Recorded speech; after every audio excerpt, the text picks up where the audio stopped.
c'est un retournement dans leur mentalité. Toutes ces choses qui te sont arrivées dans ta vie, toutes ces mauvaises choses, toutes ces choses que tu reproches aux autres, elles sont maintenant à toi. Tu dois trouver un moyen de reprogrammer ton esprit, de sortir des sentiers battus.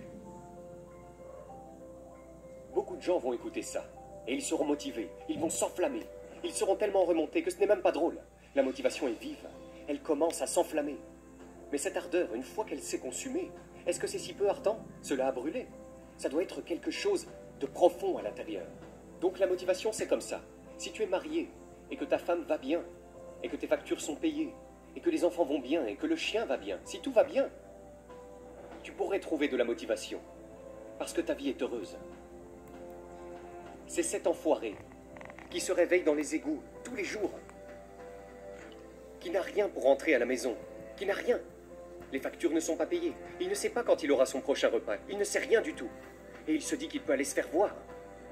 Je vais faire ce que je dois faire pour arriver où je dois aller. C'est la motivation puissante dans la conduite et bientôt dans l'obsession. L'obsession fait une personne, fait d'autres personnes. Ainsi, lorsque vous êtes autour de quelqu'un d'obsédé, la plupart des gens n'ont aucune idée de comment vous appeler. Alors ils vous traitent de fou. Ils vous traitent de fou parce qu'ils ne comprennent pas où vous essayez d'aller. Ce que vous essayez de faire, ce que vous essayez d'être. Donc, pour les gens normaux, nous sommes tous normaux. Nous sommes tous très normaux. Une fois qu'ils tournent cet état d'esprit à un point où ils ne veulent plus être soi-disant normaux, c'est là que vous commencez à découvrir que la motivation ne suffit pas. Ce n'est pas suffisant. Vous devez être cette personne qui, peu importe ce qui se passe, si vous êtes un coureur de haut niveau, vous ne vous souciez pas de la température. C'est comme vous dites « Oh, un tas de gens ne courent pas ». C'est ce qu'ils font tous les matins. Chaque soir, ils regardent quelle va être la température demain. Quelle va être la température? Alors je vais courir à l'intérieur ou à l'extérieur? Les gens obsédés, qui veulent juste y arriver, n'ont rien à foutre de la température. Ils s'en fichent. Parce qu'ils savent que peu importe ce qu'il y a dehors, peu importe s'il neige, si c'est une foutue tempête tropicale, s'il fait -2 ou -20 degrés, ils vont courir. Ils s'en fichent. Donc ils n'ont pas besoin de perdre leur temps à chercher. Je vais juste y aller. Et c'est comme ça que tu dois voir ton état d'esprit. Peu importe ce qu'il y a dehors, ce qu'il y a en face de moi. Parce qu'une personne motivée ne va pas regarder le fait que le temps va changer sa motivation. En bien ou en mal. Oh, il fait 70 degrés et du soleil, je suis motivé. Oh, il fait 30 et il y a du blizzard. Je m'en fous. Je vais rentrer à l'intérieur. Une personne obsédée s'en fout. Elle fait proprement son travail. Quand j'étais en enfer, je n'étais pas capable d'être en enfer et d'être calme. L'enfer vous rend anxieux. L'enfer vous donne envie de vous en sortir. Il y a une personne qui a la capacité d'être en enfer et de penser très calmement, très rationnellement à ce qui se passe. Quelle est la vérité? Quelle est la réalité? Pourquoi mon père est comme ça? Pourquoi ses enfants me traitent-ils de nègre? Pourquoi? Il faut être capable de démonter les gens, de les décortiquer, de les disséquer et de voir ce qui se passe. Donc à l'époque, je n'avais aucune compétence. Je n'avais aucune compétence.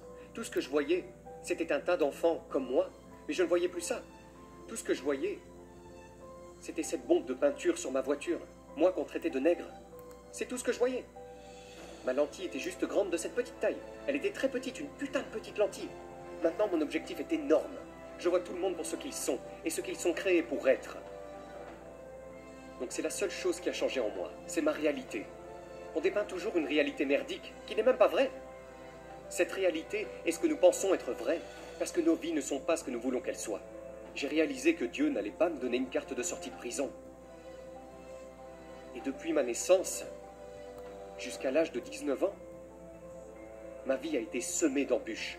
Je me heurtais constamment à des obstacles. Obstacle après obstacle, après obstacle. Et j'ai dû trouver comment gérer la souffrance, comment y faire face, car elle faisait partie de ma vie depuis toujours, du moins c'est ce que je pensais.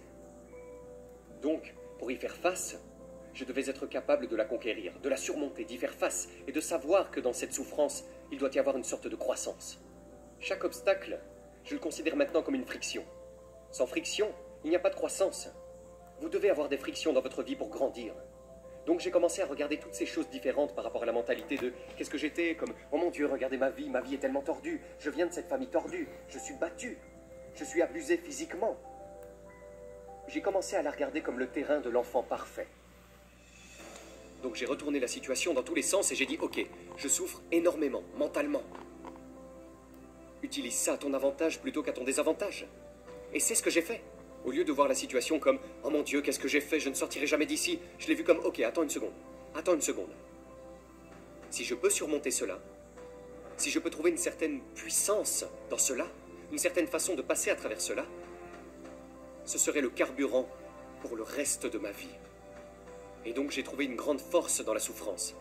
Une grande force en elle, parce que pourquoi? À travers tout ça, j'ai commencé à calmer mon esprit, à dépasser la mentalité de victime.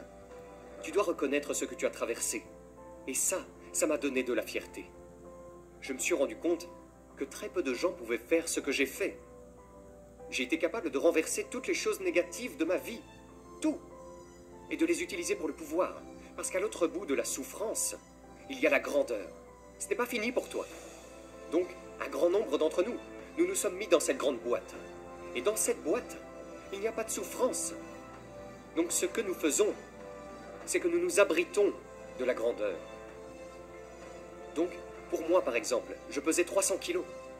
À un moment de ma vie, je pulvérisais des cafards. Je gagnais 1000 $ par mois. Je vivais dans cette boîte.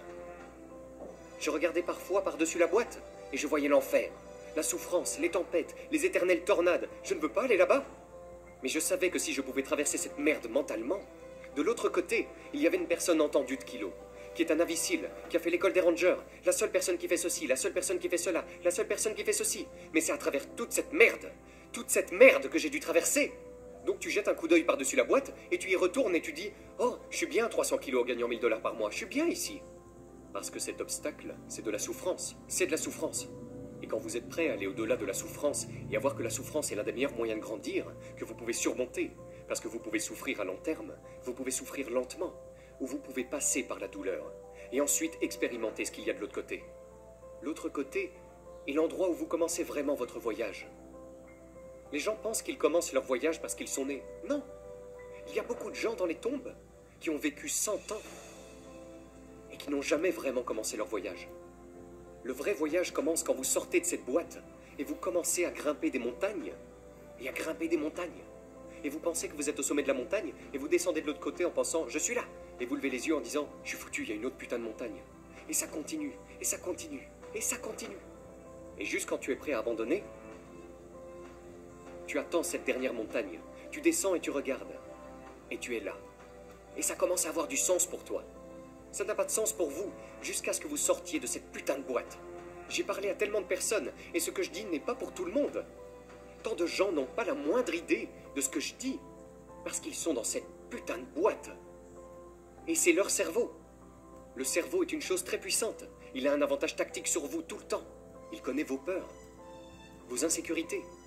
Il sait où vous ne voulez pas aller, donc il vous guidera loin de cela.